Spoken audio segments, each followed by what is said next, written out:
Je m'appelle Paul Doumer, et je vais vous raconter une partie importante de ma vie, mon mandat en tant que président de la République française, de 1931 à 1932. Lorsque je suis élu président en mai 1931, la France, tout comme le reste du monde, est en pleine crise économique suite au krach boursier de 1929. Mon objectif principal est alors de stabiliser l'économie française et de rassurer les citoyens ainsi que nos partenaires internationaux. Durant mon mandat, je me concentre beaucoup sur les questions économiques et financières. Je m'efforce de promouvoir des politiques visant à réduire le chômage et à soutenir les entreprises en difficulté.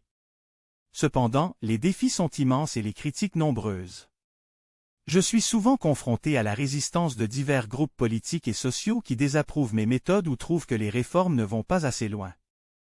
Je tiens également à renforcer la sécurité nationale, en mettant l'accent sur la défense des frontières françaises et en maintenant une politique étrangère équilibrée, en particulier avec l'Allemagne et les autres puissances européennes.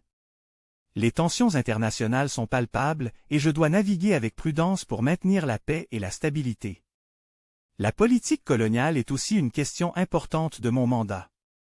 Je continue à soutenir notre empire colonial, malgré les critiques croissantes contre le colonialisme en France et dans le monde.